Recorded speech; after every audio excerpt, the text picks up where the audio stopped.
Bonjour à toutes et bonjour à tous, bienvenue dans ce live de 20 minutes. Je suis Clément Giuliano, journaliste à 20 minutes. Et avec mes collègues Émilie Petit, Paul Blin, Pierre Cloix, nous recevons aujourd'hui le porte-parole du gouvernement. Bonjour Gabriel Attal. Bonjour. Merci d'avoir accepté notre invitation à répondre aux questions des lectrices et des lecteurs.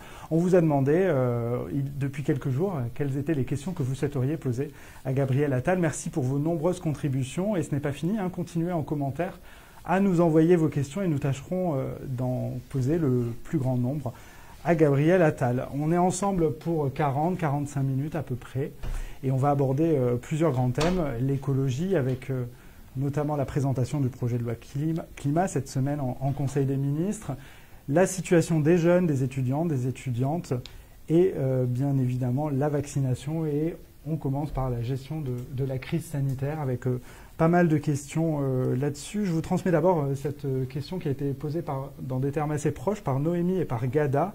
Est-ce qu'il y aura bientôt un reconfinement ou est-ce qu'on va rester en couvre-feu? On fait tout pour éviter le reconfinement.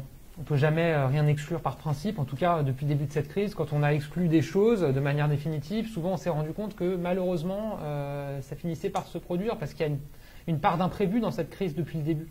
Et à mesure qu'on apprend beaucoup plus de choses sur l'épidémie, il y a des nouvelles interrogations qui émergent. Et en ce moment, c'est les variants. Ce qu'on voit aujourd'hui dans la situation sanitaire, c'est que il n'y a pas d'explosion de l'épidémie en France. Il n'y en a pas eu après les fêtes, contrairement à ce qu'on a vu chez la plupart de nos voisins européens. Ce qui, pour moi, est un beau démenti de ceux qui disaient en fait, comme on laisse les gens aller fêter Noël en famille, partir en vacances, il va y avoir une explosion parce qu'ils ne vont pas respecter les recommandations, etc.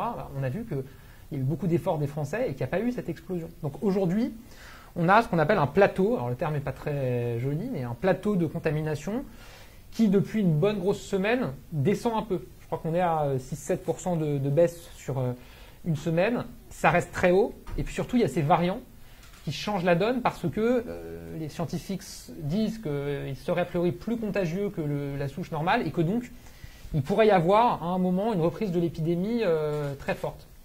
On fait tout pour l'éviter. On a rajouté des mesures au couvre-feu à 18h. En gros, les mesures qu'on a prises se résument de deux manières. Il y a d'abord des mesures pour éviter un trop grand brassage de personnes. Donc ça, c'est ce qu'on fait sur le télétravail, en renforçant le télétravail. C'est ce qu'on fait sur la fermeture des grands centres commerciaux. Et puis, il y a des mesures pour protéger la France de l'arrivée de nouveaux variants. Et là, c'est tout ce qu'on fait sur la fermeture des frontières. Pour l'instant, ça tient parce que les Français sont responsables, font beaucoup d'efforts. Mais évidemment, s'il devait y avoir une reprise forte de l'épidémie, on prendra toujours les décisions nécessaires pour protéger l'hôpital et protéger les Français. Et ça peut aller jusqu'à un reconfinement.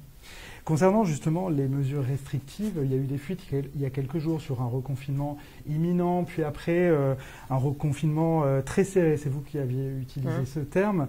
Cette semaine, finalement, on parle d'un chemin qui pourrait nous permettre d'éviter le reconfinement. Alors du coup, Jean-Paul s'inquiète, il nous a écrit sur les annonces diverses et contradictoires qui augmentent parfois le malaise et la défiance. Qu'est-ce que vous lui répondez? Ce qui est très difficile dans cette épidémie, moi je le vis en tant que porte-parole, c'est que les gens demandent de la transparence. Moi, je l'entends parfaitement, c'est normal. Et je pense qu'on se doit d'être transparent. Être transparent, ça veut dire communiquer sur tous les chiffres dont on dispose. Chaque jour, on communique le nombre de contaminations, le nombre de décès, le nombre d'entrées et de sorties à l'hôpital. Et puis, être transparent aussi sur les pistes de travail qui sont les nôtres. Après, il peut y avoir des journaux qui sortent des exclus. Voilà, moi, je le vois de ma fenêtre de membre du gouvernement, souvent.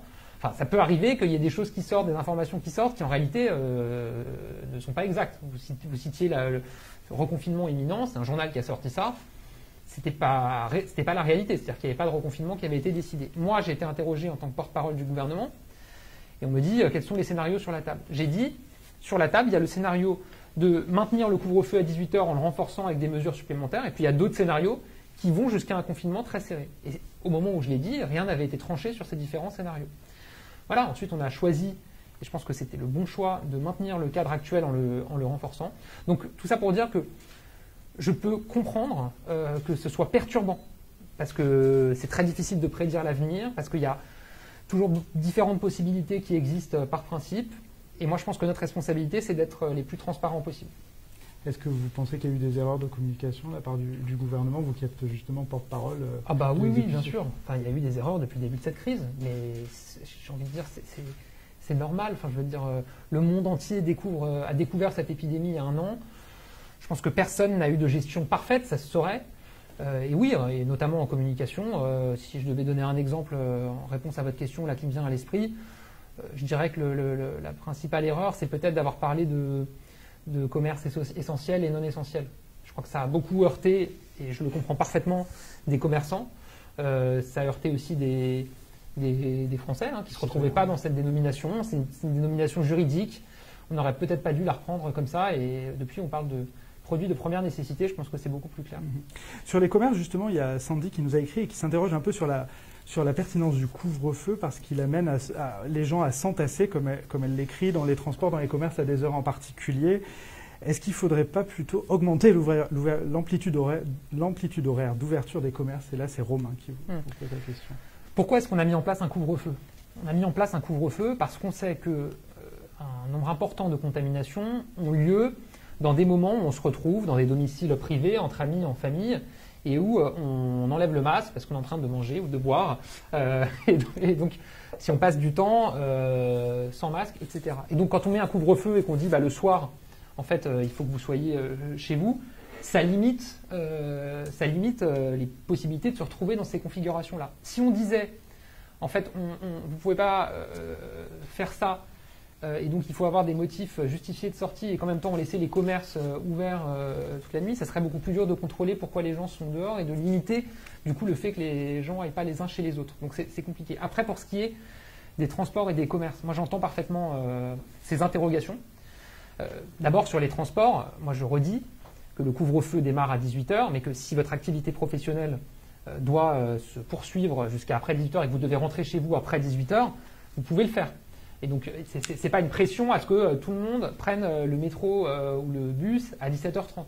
Si habituellement avant le couvre-feu vous aviez l'habitude de finir après 18h, vous pouvez continuer à finir après 18h. Ça c'est la première chose. Deuxième chose, là on a beaucoup renforcé, on cherche à beaucoup renforcer le télétravail pour qu'il y ait précisément aussi moins de monde dans les transports. Et sur les centres sur les commerces, on a fermé les très grands centres commerciaux de 20 000 m².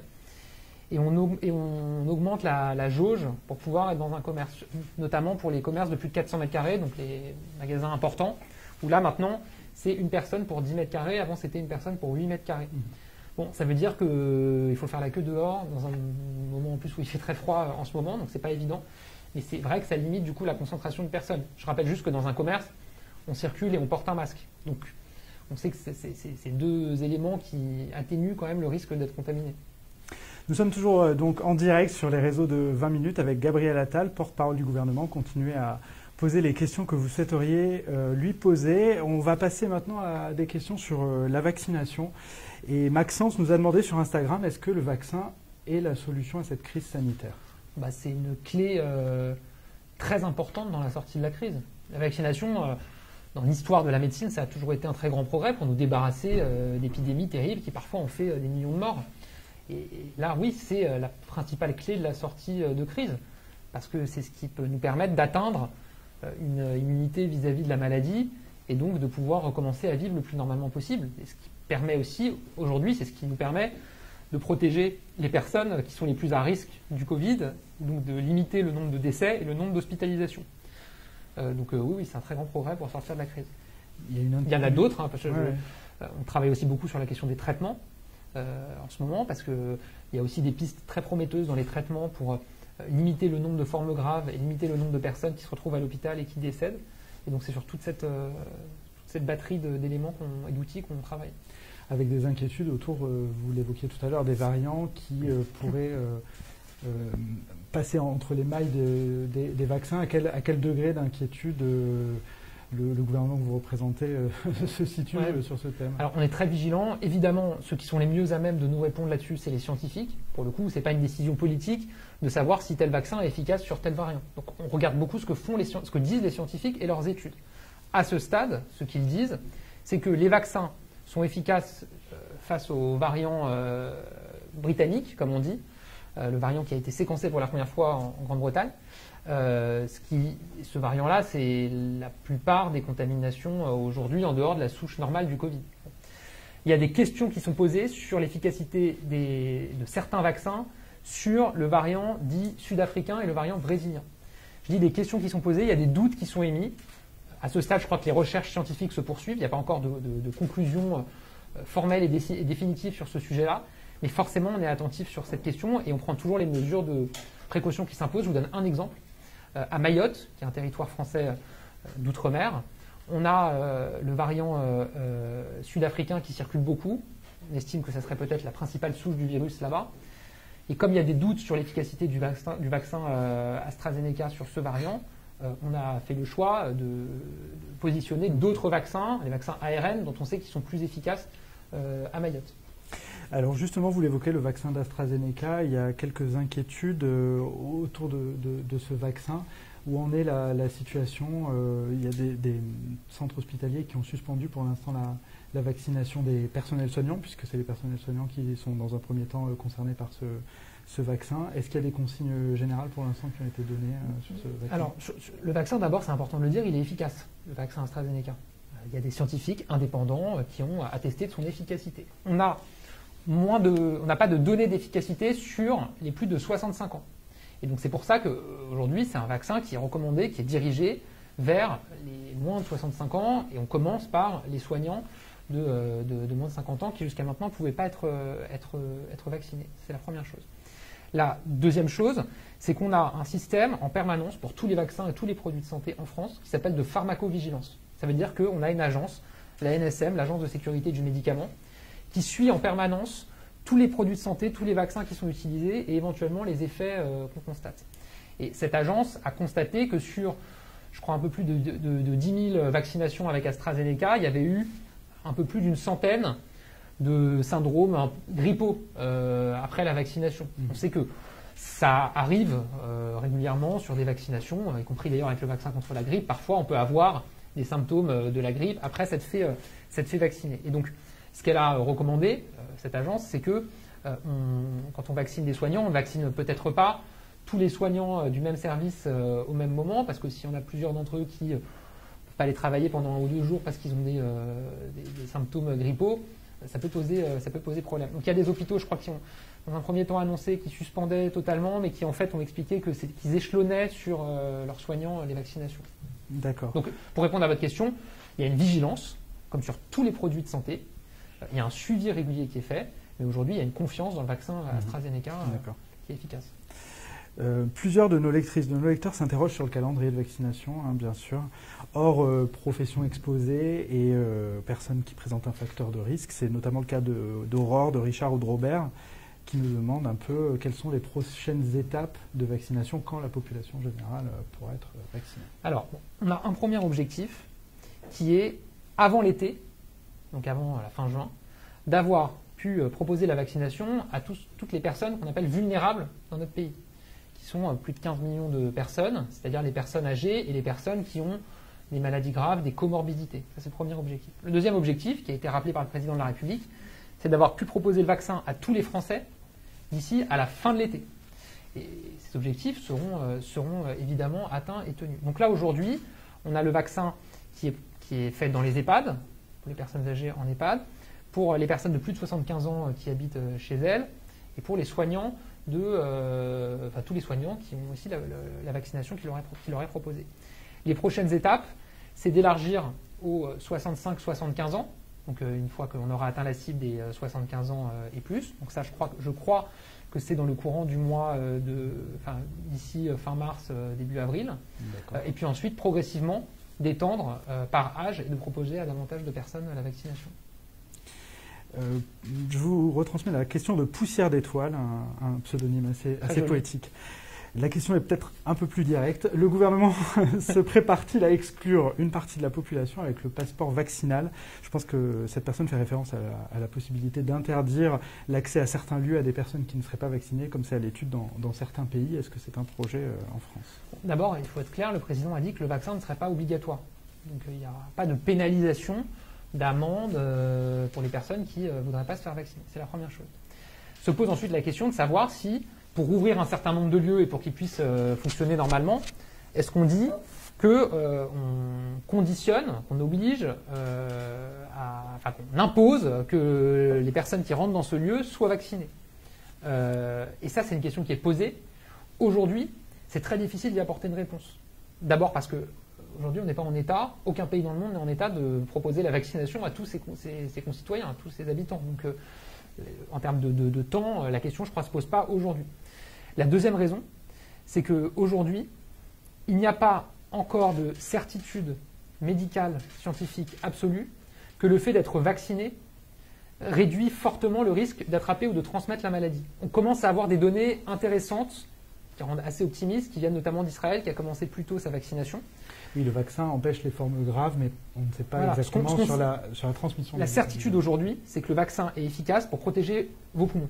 C'est-à-dire, si vous êtes vacciné, que vous attrapez la Covid, vous avez une efficacité de 90% pour protéger vos poumons, c'est-à-dire réduire le risque de faire une forme grave et de décéder. Pour ça d'ailleurs qu'aujourd'hui on le cible sur les personnes âgées parce que c'est elles qui ont le plus grand risque de faire ces formes graves. C'est la certitude qu'on a. La question ensuite, c'est est-ce que quand vous êtes vacciné, en plus de vous protéger contre une forme grave, est-ce que ça réduit le risque d'attraper la maladie et de la transmettre? Encore une fois, là-dessus, les scientifiques ne sont pas encore unanimes et définitifs. On a des premiers résultats encourageants. Israël qui dit qu'il y a une efficacité, qu'il y a une réduction des transmissions. La question, c'est de combien? Est-ce que c'est de 30%, de 40%, de 60%? C'est pas la même chose. Donc, une fois qu'on aura les réponses à ces questions, on pourra se poser la question du passeport vaccinal. C'est pas d'actualité. Une question d'Élodie à l'instant sur les réseaux sociaux. Est-ce qu'on a une perspective pour la réouverture des frontières? Vous le mentionniez tout à l'heure. Est-ce que là aussi, on peut y voir plus clair? Bon, moi, j'entends, et chaque fois que j'ai ce type d'échange, il y a beaucoup de questions sur les perspectives de calendrier. Que ce soit pour les frontières, pour les restaurants, pour les salles de sport, pour les lieux culturels, tout ce qui est aujourd'hui restreint, évidemment que tout le monde se pose beaucoup de questions et les premiers concernés, c'est-à-dire ceux qui travaillent dans ces lieux, sont les premiers à poser la question. Aujourd'hui, c'est très difficile d'annoncer un calendrier. Et si je le faisais, je pourrais un peu vendre du rêve sans que ça se réalise à la fin. Parce que la réalité, c'est que tout ça est conditionné à la situation de l'épidémie. Ce qu'il faut, et notre objectif, c'est d'arriver à faire baisser suffisamment les contaminations et l'épidémie pour retrouver une maîtrise de l'épidémie, c'est-à-dire pour se dire que chaque personne qui est testée positive, on a vraiment un accompagnement pour lui permettre de s'isoler, on est capable immédiatement de retrouver toutes les personnes avec lesquelles elle est en contact, etc. Aujourd'hui, on est en dessous de 20 000 contaminations par jour, c'est un niveau assez haut. Il faut probablement descendre plus en dessous des 10 000 contaminations pour arriver à ce maintien. Donc voilà, aujourd'hui, ce n'est pas d'actualité. Dès qu'on aura cette décrue plus importante, qu'on arrivera à un niveau moins important de contamination, et par ailleurs, chaque jour qui passe, c'est aussi des jours où des personnes sont vaccinées, donc progressivement, elles seront protégées vis-à-vis de la maladie, on pourra avoir des assouplissements. J'espère autour du printemps, parce que on peut se dire qu'une fois qu'on aura un nombre important de personnes vulnérables qui auront été vaccinées, ça veut dire quoi? Ça veut dire qu'il y a moins de risques que des personnes se retrouvent à l'hôpital avec des formes graves et que notre hôpital soit saturé. Et donc forcément, on se dit qu'on pourra à ce moment-là alléger des restrictions. Une question d'Emilien sur le chômage. On sait que le chômage des jeunes a beaucoup progressé au cours de l'année 2020 chez les 18-25 ans. Est-ce que le gouvernement va prolonger les droits au chômage des personnes qui sont en fin de droit? Pour l'instant, ça a été prolongé jusqu'à la fin du mois de février. Est-ce que ça pourrait être prolongé jusqu'à la fin de l'état d'urgence sanitaire, par exemple, qui prend fin le 1er juin? Alors, c'est vrai qu'on l'a prolongé.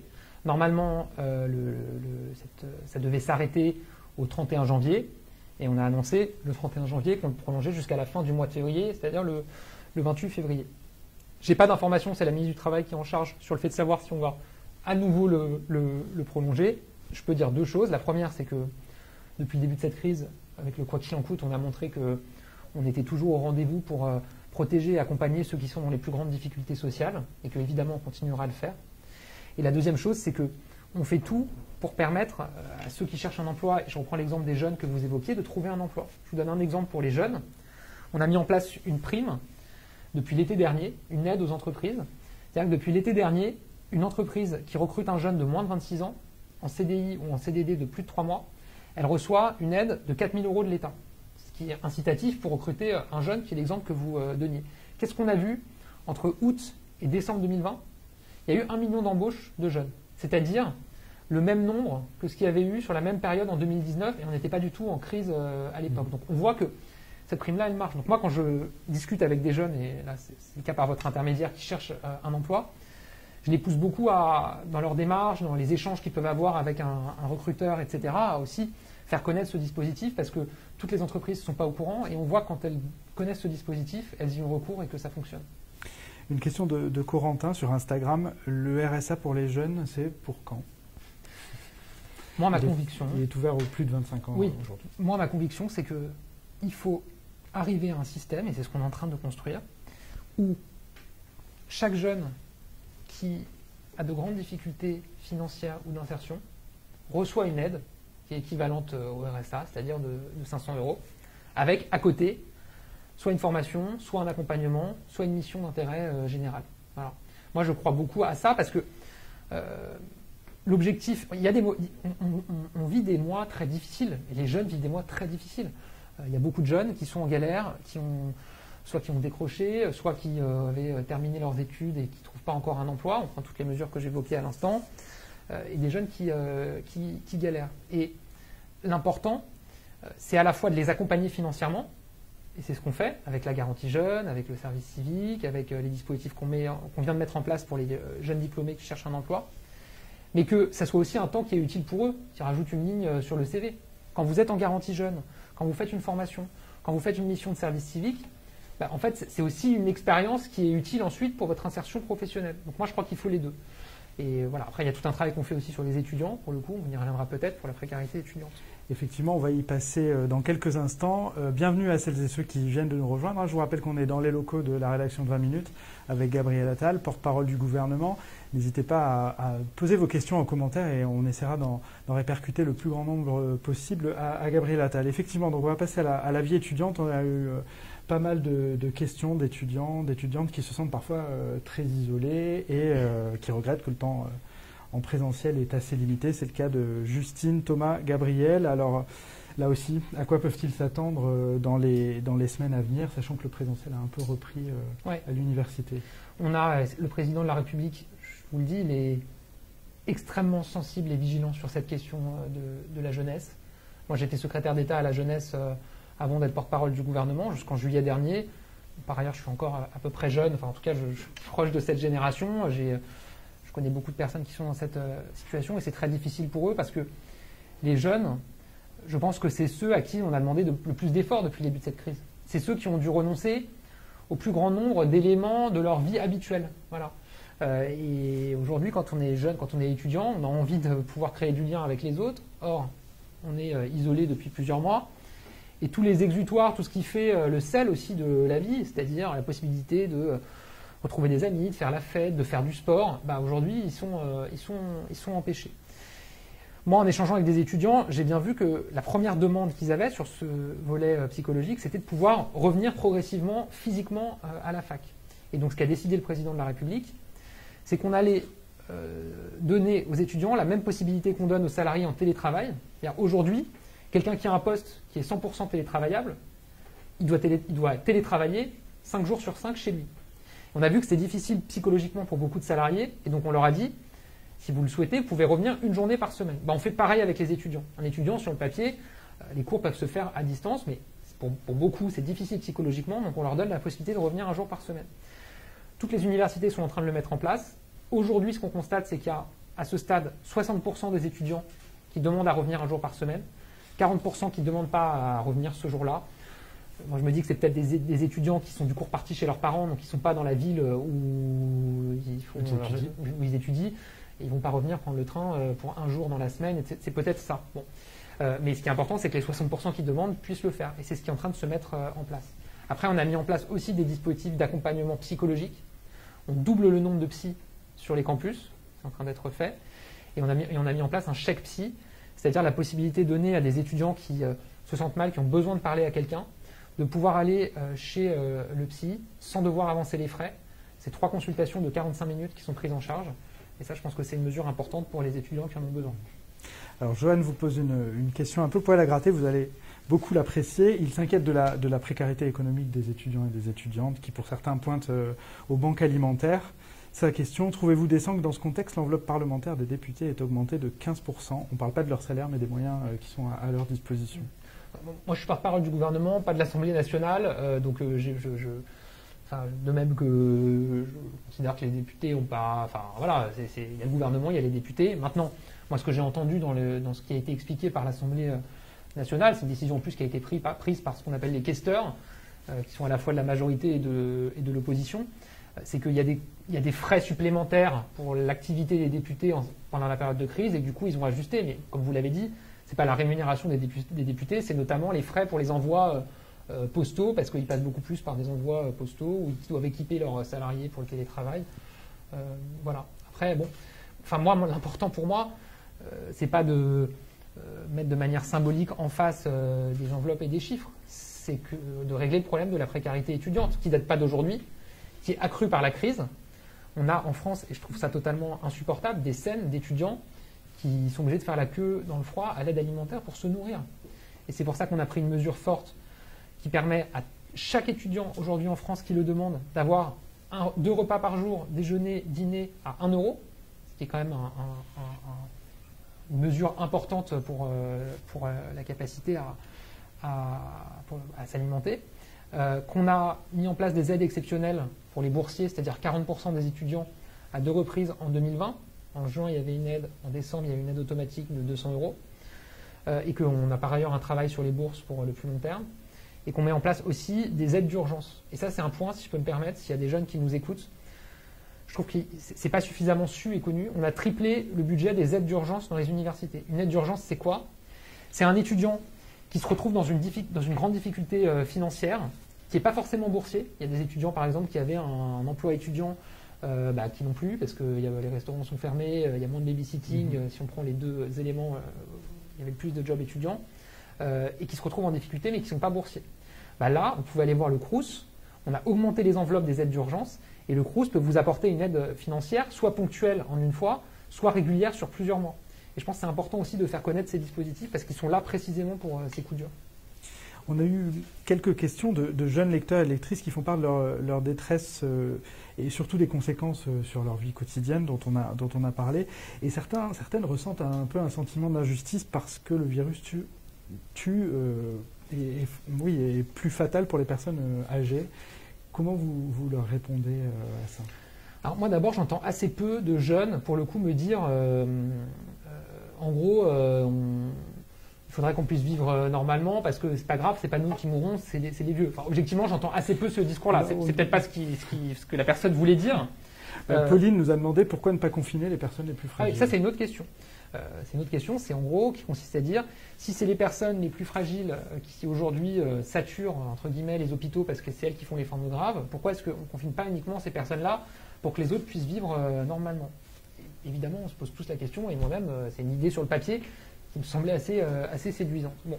Quand on en parle avec les experts de santé, qu'est-ce qu'ils vous disent? Ils vous disent d'abord que les personnes à risque, c'est-à-dire notamment les personnes âgées, elles sont déjà quasiment confinées. Enfin, on en connaît tous autour de nous. Nos grands-parents, parfois nos parents, ils font hyper gaffe, ils mettent le masque, ils sortent assez peu de chez eux. Moi, je connais des grands-parents qui n'ont pas vu leurs petits-enfants depuis 1 an. Donc l'étape supplémentaire, c'est quoi? C'est-à-dire qu'ils n'ont pas le droit d'aller faire leurs courses. Il faudra bien de toute façon qu'ils croisent quelqu'un pour leur apporter leurs courses. Il y en a certains qui ont besoin d'une aide à domicile qui vient chez eux. Bon, c'est le premier élément.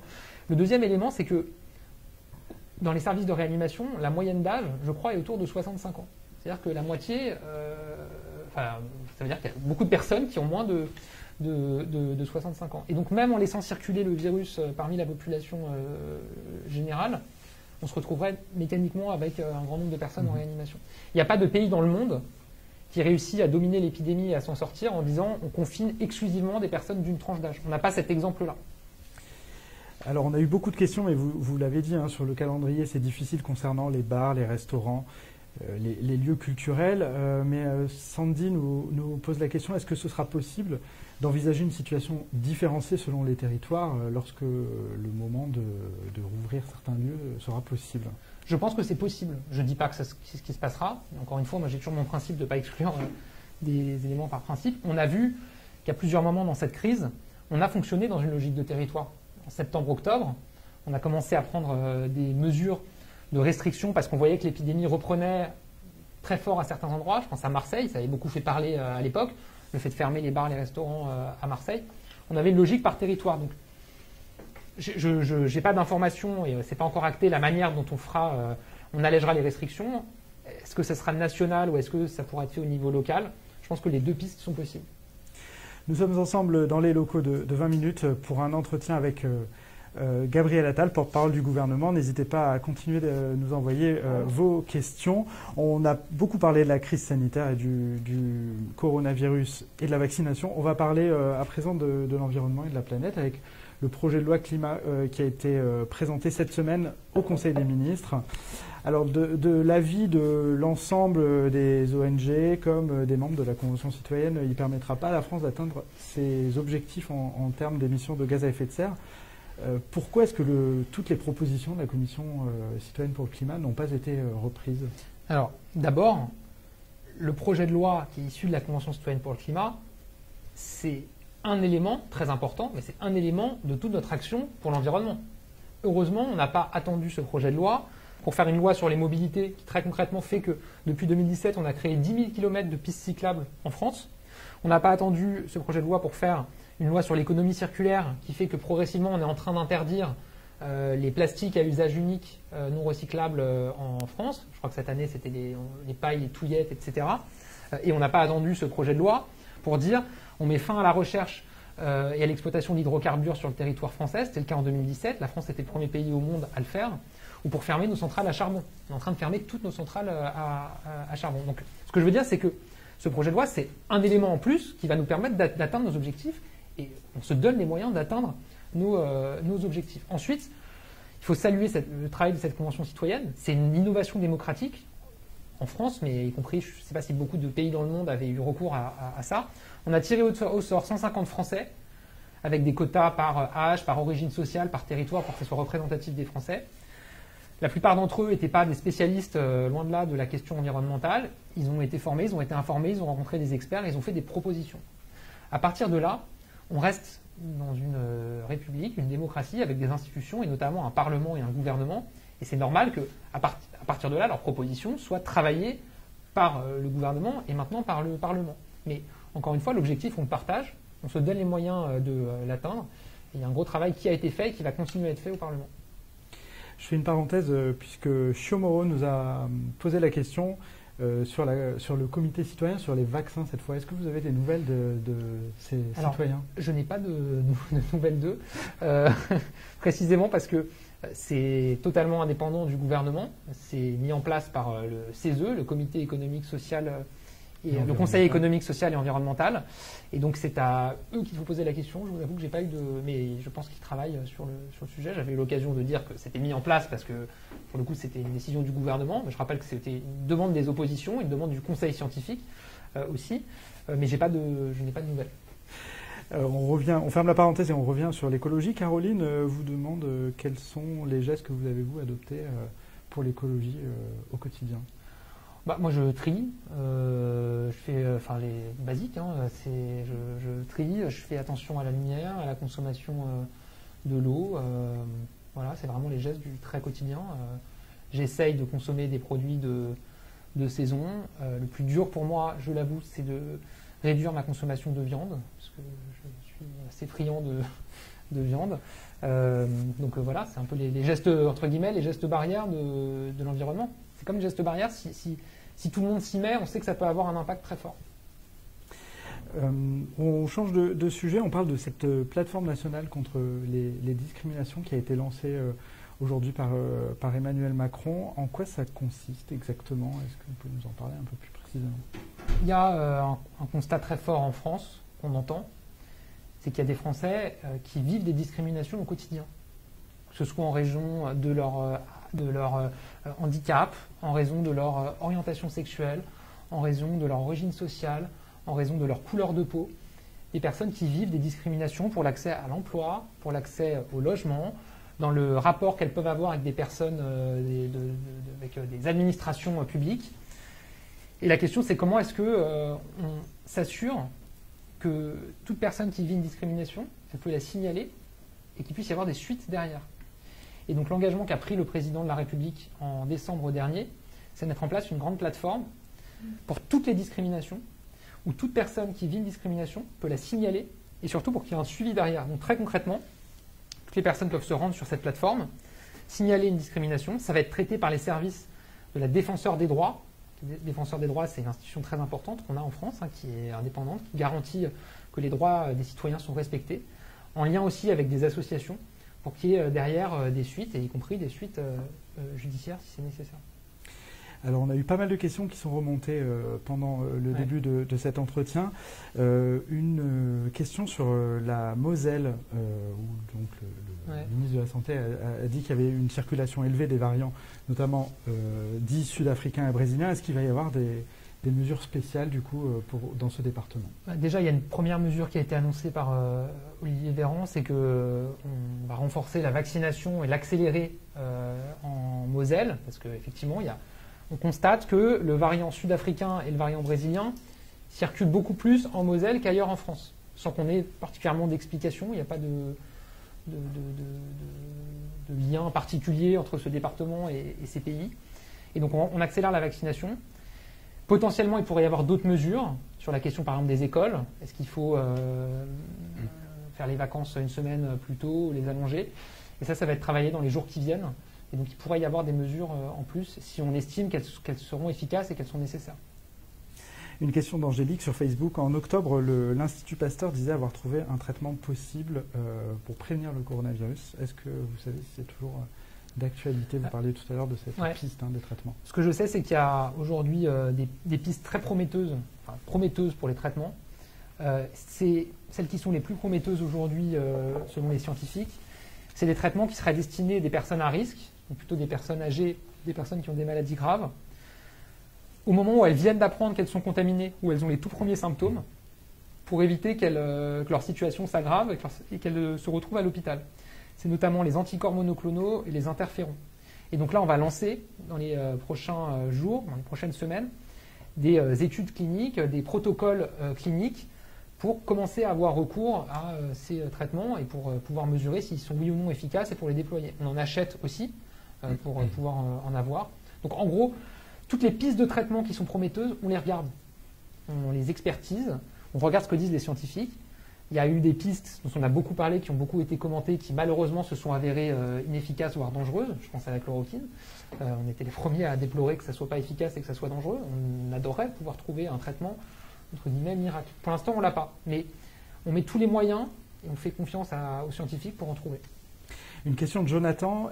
Qui va devoir rembourser la dette? Il y a eu de nombreuses aides publiques qui ont été déployées. Vous en parliez depuis le début de cette crise. Qui va devoir rembourser la dette publique?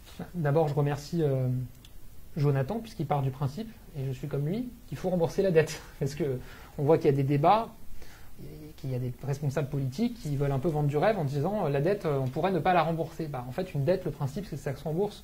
Et j'entends bien qu'on dise que c'est pas comme une dette quand vous allez emprunter pour votre appartement et que, évidemment, vous devez la rembourser. Mais enfin, moi, on est d'une jeune génération. Si aujourd'hui on a pu faire le quoi qu'il en coûte, amortir le choc, faire en sorte que les gens puissent protéger leur emploi et les entreprises, c'est parce qu'on nous a prêté de l'argent. Si là on dit dans cette crise, en fait on ne remboursera pas l'argent, qu'est-ce qui nous dit que dans 5, 10 ans, on ne va pas se reprendre une crise et à ce moment-là, on serait content si on nous reprêtait. Or, si on dit on ne rembourse pas, je ne sais pas si on pourrait à nouveau pouvoir emprunter de l'argent pour gérer les crises. Il faut rembourser la dette. La question c'est comment. Il y a ce qu'on exclut, et ça pour le coup le président a été très clair, le ministre de l'économie était très clair, c'est d'augmenter les impôts. On n'augmentera pas les impôts, d'ailleurs on va continuer à les baisser. On va continuer à supprimer la taxe d'habitation pour tous les Français, on va continuer à baisser les impôts sur les entreprises pour qu'il y ait davantage d'emplois qui soient créés en France, on va continuer à le faire. La question ensuite c'est est-ce qu'on doit rembourser cette dette immédiatement tout de suite? La réponse est non. Cette dette on peut l'échelonner dans le temps sur plusieurs années. Peut-être même sur 20 ans, sur 25 ans, sur 30 ans, c'est ce qu'est en train de faire l'Allemagne aussi.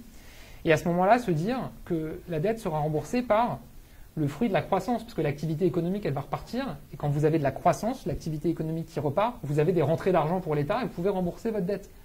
Dans l'entre-deux vagues, comme on dit, c'est-à-dire vers l'été dernier, la France est le pays en Europe qui a eu le plus gros taux de croissance. Je crois que c'était 18,2%. Parce qu'en fait, l'économie est repartie très fort. Donc ce qu'on peut se dire, c'est qu'après cette crise, l'économie va repartir et que progressivement, sur un grand nombre d'années, on va pouvoir rembourser la dette petit à petit. Et je rappelle qu'une partie importante de la dette, quasiment la moitié du plan de relance, est financé par l'Union européenne. On change de sujet avec cette question de Florian et de Benjamin qui vous interpellent directement sur l'enquête qui est ouverte pour viol, qui vise le ministre de l'Intérieur, Gérald Darmanin. Et il vous demande quel est le message politique du maintien du ministre de l'Intérieur à son poste. Le message politique, c'est que on respecte nos institutions et on respecte c'est-à-dire la présomption d'innocence et les procédures judiciaires. La présomption d'innocence, c'est que tant que vous n'êtes pas déclaré coupable, vous avez la présomption d'innocence. Les procédures judiciaires, c'est qu'il faut évidemment que les enquêtes aient lieu.